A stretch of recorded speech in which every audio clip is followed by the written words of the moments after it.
Good evening, everyone, and welcome. Before we delve into tonight's collection of chilling tales, I have a brief announcement. With the upcoming summer break, I'm preparing all my content in advance. If you're a supporter or plan to be, and your birthday falls during the summer, please send me your details soon to ensure your topic and shout-out are included. Once summer begins, I'll be unable to record new material. So please send that in now. For now, get comfortable and let the stories unfold. I've never been a big fan of roughing it outdoors. Around 2012, my friends and I decided to spend a Saturday night camping on private land. We had the owner's permission to set up by a small lake in the rural American Southwest. The lake wasn't huge, maybe 50 to 150 yards across, more like a deep pond, but it stretched 5 times its width. From our campsite, it dominated our view. The property wasn't entirely isolated. We were only 5 to 10 miles from a small suburb of a mid-sized southern city. However, access was difficult, with the only entry being a gated, narrow dirt road across a levee alongside the lake. The road was locked, but the owner provided the code, and we secured the gate behind us. For those unfamiliar with the southern U.S., areas outside cities can quickly become very remote. Settlements are sparse, and rural residents often live off the land. Dense woods here are so thick they're rarely developed unless there's a personal tie to the land. I've heard that building roads through much of it wasn't profitable back when highways were being constructed in the 1950s. Consequently, many areas haven't seen much development in the last century, some not since the mid-1800s. It's not uncommon to drive 30 minutes out of town and encounter cabins clearly off the grid. My friends and I, being from the suburbs, were simply content to admire the stars and listen to nature's sounds. We were at our basic camp, with a small 2-person tent and a blanket, just enjoying the evening when my friend suddenly sat bolt upright. He whispered, "Do you see that over there?" He pointed to the far side of the small lake, but I saw nothing. I sat up slightly and replied, "That's just the dark playing tricks on you." He seemed genuinely shaken. "No, look, there are several faces behind that tree now." That caught my attention. I sat up, rubbing my eyes to focus, and then I saw them. Small, pale, round faces stared back from across the lake, perhaps 15 to 20 of them. Their bodies were concealed by the trees, with only their heads visible. The best way to describe them is as very pale, somewhat glowing childlike faces. I should clarify that neither of us had been drinking or using anything. We were too young for that, at least for a few more years. We'd eaten dinner at home and planned to just relax before sleeping. The faces were motionless. I sat there in a state of shock, expecting my eyes to adjust and reveal them as reflections, insects, or owls, but that realization never came. I stared back for what felt like 5 minutes, then glanced at my friend, and when I looked back, they were gone. Water bodies carry sound incredibly well, and we distinctly heard extensive shuffling from the opposite side of the lake, followed by a couple of small branches snapping. It's astonishing what your ears can pick up on an otherwise silent night. My friend was visibly distressed as he asked, "The hell are those?" I had no good answer. Neither of us slept particularly well that night. My dislike for camping definitely felt justified. But what could we do? I tried searching online afterward, but never found any phenomenon that could explain what we witnessed. If anyone has any ideas, I'd genuinely be interested to hear them. Around 3 years ago, just after graduating from high school, I participated in a residential program in a rural setting. It turned out to be one of the most memorable experiences of my life. A month filled with joy, laughter, new friendships, and for me, a hint of teenage romance. All my closest friends were there, and during the program, I became very fond of a particular boy. We spent countless hours together, talking, exploring the grounds, and finding secluded moments. On our final night at the youth accommodation, we decided to slip away into the nearby woods, just the two of us. It was almost midnight. The forest was hushed and still, and eventually, we came across a wooden stile, those small steps built into fences to cross from one field to another. We climbed up and sat facing opposite directions. I faced the forest, and he faced the open field behind him. A peculiar tension filled the air that night. We were chatting, and the conversation grew emotional. He spoke about his grandmother's passing, and I saw tears welling in his eyes. The atmosphere shifted.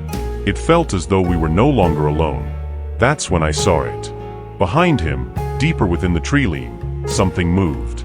A towering figure, easily 7 feet tall, stood partially concealed by a tree.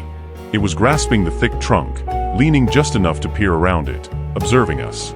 Initially, I dismissed it as a trick of the moonlight, but then it moved. It had the form of a man, broad shoulders, long limbs, perfectly proportioned, yet it wasn't solid. It was translucent, like smoke given human shape. The most terrifying part was that he saw it too. We both froze, simply staring, unable to utter a sound. Our eyes were fixed on the spectral figure that stared directly back at us. For a moment, time itself seemed to stand still. Then, as if it realized we had seen it, it twitched and darted. It didn't run like a person. It moved sideways, with an unnervingly smooth and rapid glide. And then, in one surreal, impossible instant, it seemed to fold in on itself, collapsed into a single orb of light, and shot into the trees and vanished. We remained there in stunned silence, breathless. My skin was cold, my entire body tingling with fear and disbelief. The next morning, I tried to convince myself we were simply overtired, that perhaps we had imagined it. But then, one of the girls from our group, known for her interest in paranormal phenomena, approached me with a strange expression. She didn't offer a greeting or ask how I was. She just looked directly into my eyes and said, "Did you see something last night?" I replied, yeah. She nodded knowingly. Yes, I saw it too. On Monday, a tall, see-through man, like a white shadow. I could see him from my bedroom window. Even now, recalling that night sends shivers down my spine. I tried searching for accounts of strange occurrences in the area, but found nothing about spirits or ghostly apparitions. Yet, we both know what we saw. It wasn't just a story or an optical illusion, it was real. And perhaps the most unsettling part was having someone else confirm it. As a child, I witnessed phenomena I've never been able to fully explain. While I've encountered what some call shadow figures, these were distinct. I've yet to meet anyone who shares similar experiences. A peculiar constant in these sightings was the presence of water and woods. It might sound absurd, but this combination consistently marked each encounter. Imagine a figure, humanoid in shape, entirely clad in a singular shade of solid blue, as if dipped in paint. Their skin, if one could call it that, was a pale pink, almost like raw flesh. They had no discernible facial features, just blank, blurred, humanoid visages. My first sighting occurred around the age of 10, at a house in eastern Connecticut. The land itself seemed to carry an unsettling aura. Behind the house were two adjacent ponds, one slightly lower than the other, where my cousins and I often fished. On that particular day, my cousin stood between the ponds, and I was on the far side of the lower one. From my vantage point, the upper pond was clearly visible. That's when I noticed two of them, these blue figures, walking side by side across the water as if it were solid ground. I froze, stunned and staring. I began waving frantically at my cousin, desperate for him to turn around. I don't know why I couldn't shout, but the words wouldn't come. He simply looked at me as if I were insane. I dropped my fishing pole and sprinted around the water towards him. The moment they realized I had seen them, they turned and moved swiftly, almost gliding back across the pond and disappearing into the woods from which they came. Naturally, my cousin didn't believe me. I wanted to believe it was just my imagination too, until a few days later. I returned to the pond alone. While fishing, I spotted a plastic bag floating near the edge. Inside were deceased puppies. Though not paranormal, it was profoundly disturbing. As I stood there, I began hearing what sounded like distant drums approaching from the woods. I abandoned everything and ran home, not returning for days. The second encounter took place in a forested area in Bridgeport, Connecticut. My friend and I had built a small fort near a pond, not far from a well-known local landmark. As we were passing through the area, I suddenly turned around, and there it was again, a blue figure with that same featureless look, but this time with wild jet-black hair. It stood there, slowly lumbering. I pointed it out to my friend, but they saw nothing, and I watched for a moment until it slipped from view. The last time I saw one, or at least the last time I recall, was in Oxford, Connecticut. I was exploring a dense patch of woods with some cousins and their dog. The area was known for unusual activity, even rumors of strange gatherings. At some point, we split up. I found myself by a river, and for some reason, I felt compelled to climb a steep rocky hillside that felt like a cliff to my 12-year-old self. When I reached the top, the dog was already there, but my cousins were gone. Suddenly, The dog began barking and acting agitated. I was overwhelmed by a chilling sensation of being watched. I turned around and saw another one of them. As soon as it noticed me, it bolted into the woods again. The dog chased after it. I pursued the dog, and when she finally returned, we both ran all the way out of the forest. These woods in Oxford are quite extensive, so that was no quick escape. But once we were out, the dog calmed down. I assumed whatever it was had left. Looking back, they never appeared aggressive, more as if they simply didn't want to be seen. However, that first time, when they were approaching my cousin from behind, I truly felt their intent was unsettling. Still, maybe they were just curious. I don't expect anyone to believe this. Honestly, I'm still not entirely sure I believe it myself. But these memories are etched into my mind, and nothing I've ever seen or read has ever matched them. I've even revisited some of these locations hoping to see them again, but I never have. Has anyone else ever witnessed anything like this? Solid blue humanoid figures with blank faces, always near water or trees. If so, please share your experience. I've carried this burden for far too long. This next account isn't my own, but rather a story told to me by a friend with whom I've since lost touch.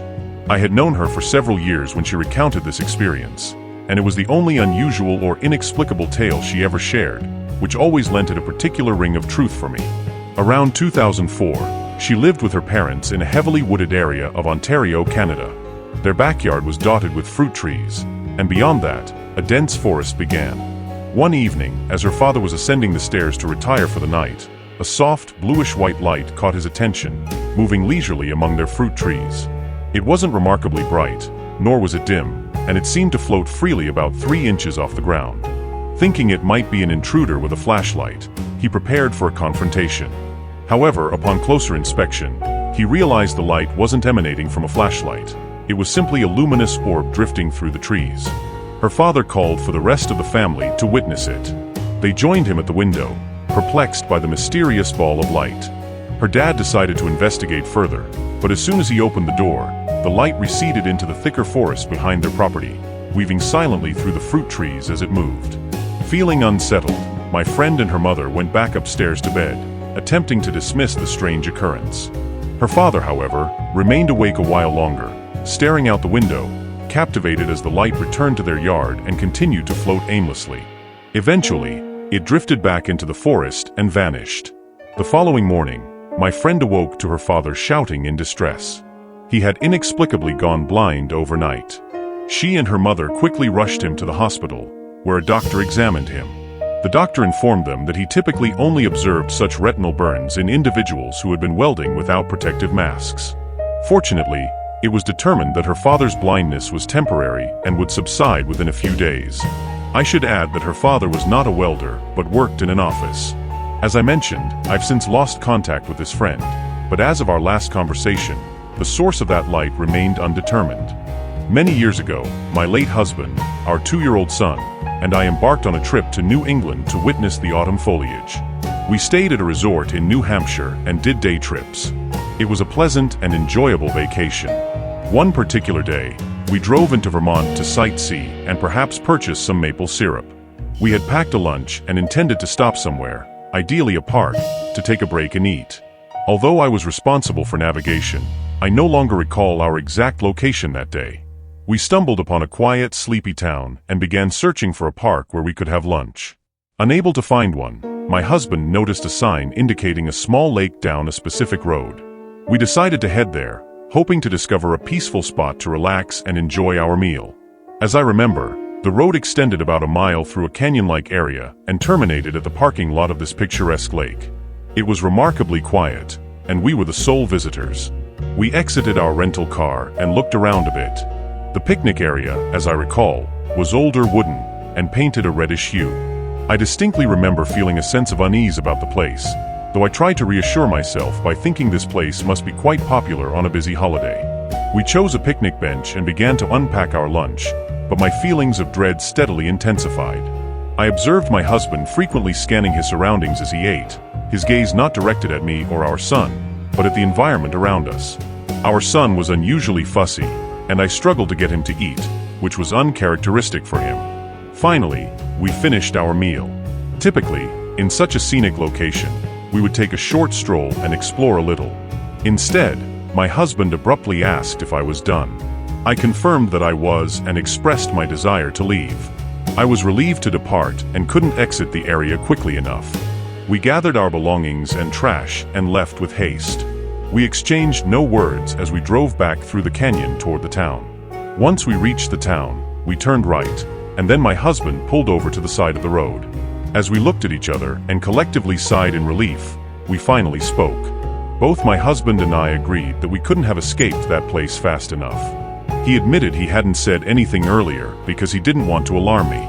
I commented on how pretty and quiet it was, to which my husband replied, "Yeah, too quiet." He was right.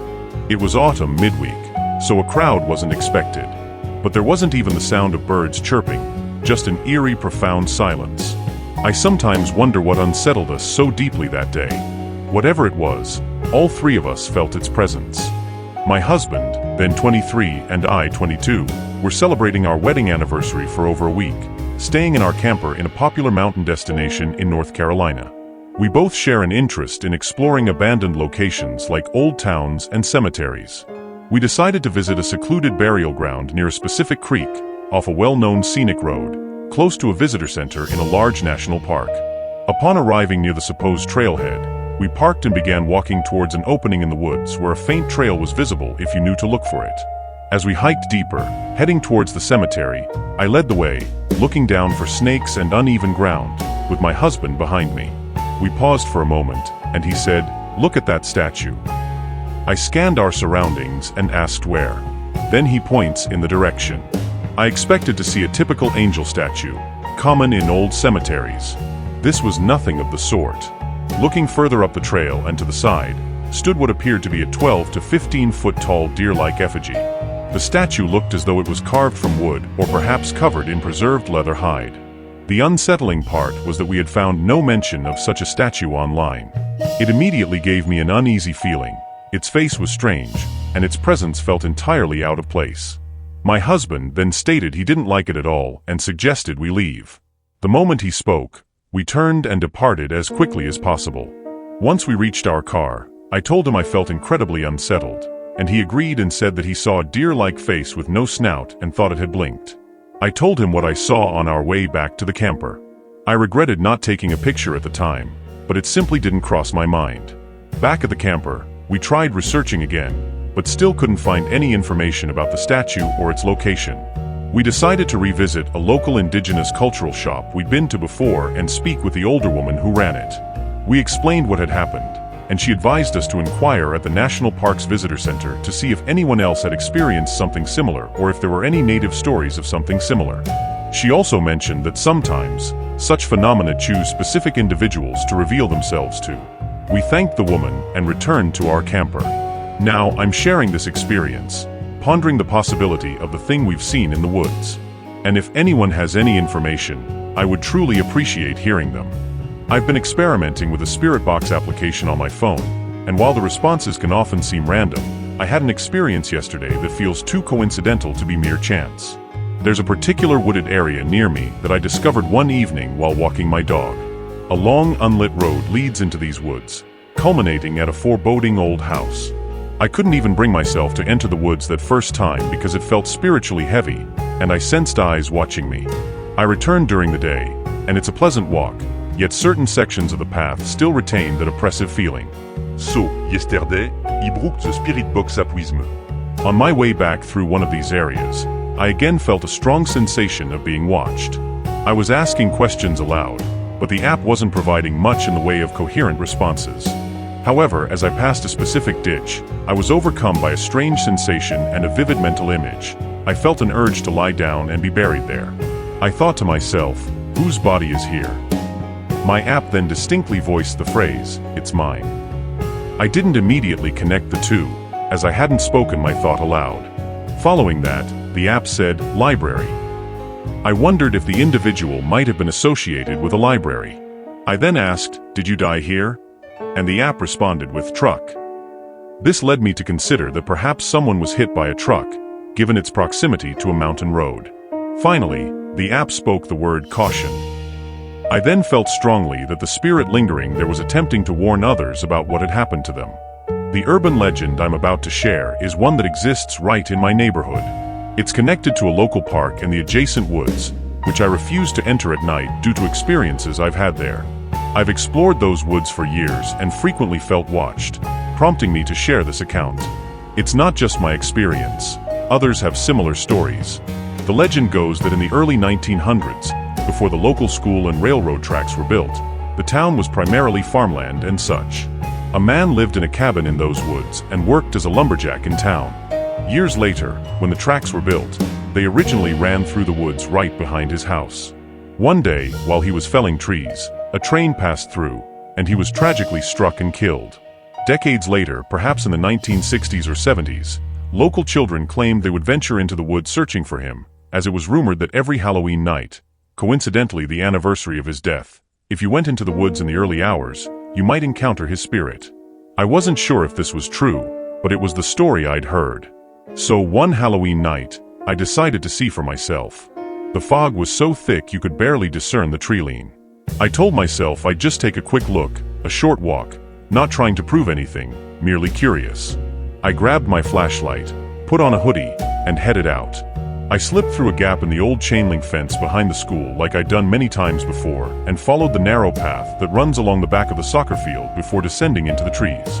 The deeper I ventured, the more I felt a shift in the atmosphere. I couldn't tell if it was my imagination working overtime or if something tangible was in the air. But with every crunch of leaves underfoot and every step into the gloom, a growing sense of unease settled within me. I reached the point where the trail runs directly behind the railroad tracks. There's a section of collapsed fencing where the tracks dip slightly, and I surmised this was likely the site of the man's accident. I was standing there looking around, trying to feel something when I heard something in the distance. A sound I couldn't quite make out. It startled me. I spun my flashlight around, trying to pinpoint the source and nature of the sound, but I couldn't make it out clearly. I swung my flashlight. I swear for a fleeting moment. I caught the sight of a shadow not far from me on the trail. When I swung the light back, nothing was there. Perhaps it was my imagination. Perhaps it was the tall trees. Perhaps it was anything, but I couldn't tell for sure. I decided to turn back. And as I began walking, I started hearing strange noises coming from deeper in the woods. I won't describe them in detail, but they terrified me, and I ran all the way back. If you're inclined to test this legend yourself, please do. I'd be interested to hear what others encounter. I've always been a fervent enthusiast of the paranormal. Ghost stories, haunted locations, shadowy figures, you name it, I'm fascinated. My two younger sisters share this obsession.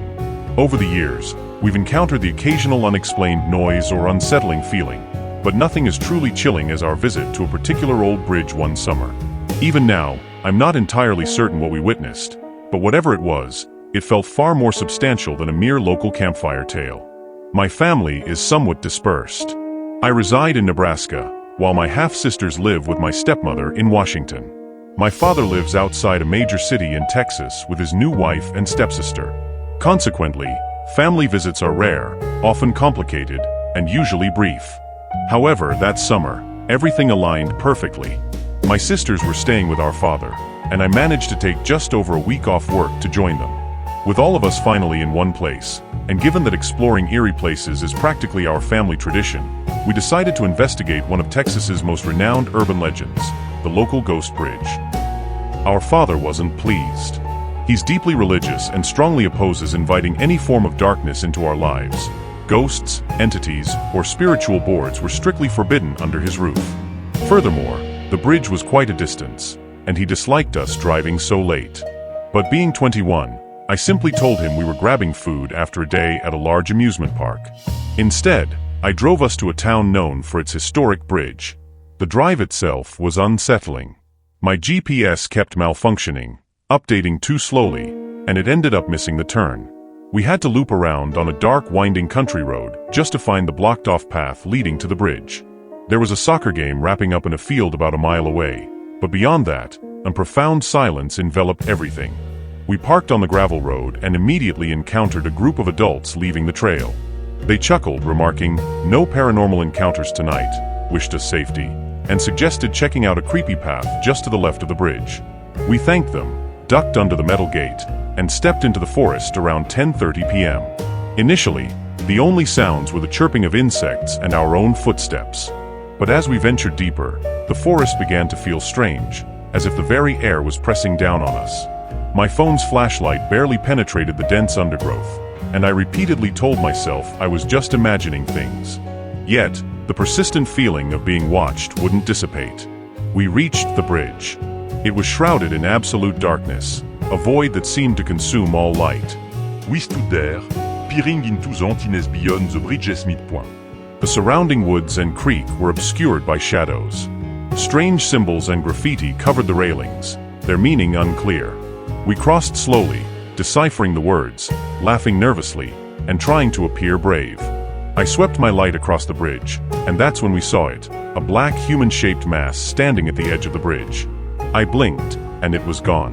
It must have been an optical illusion.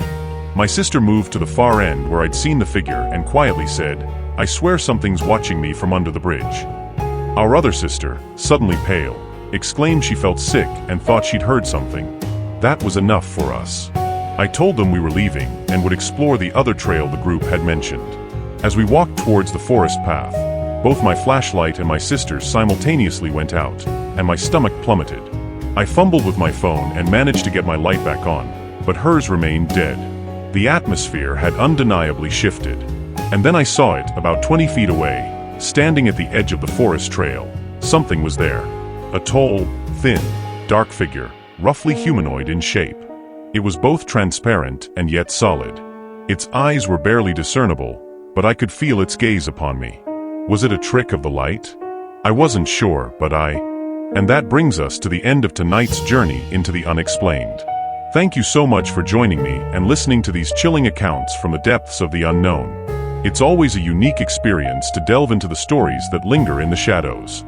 If you found these tales intriguing, or if any of them resonated with your own experiences, please consider giving this video a thumbs up. Your support helps me bring more of these mysterious narratives to light. Don't forget to subscribe for more content like this, and hit the notification bell so you won't miss our next adventure into the eerie. Most importantly, I'd love to hear your thoughts. Have you ever encountered anything unexplainable in the wilderness, or do you have a true story that chills you to the bone? Share your experiences in the comments below. Your story might be featured in a future video.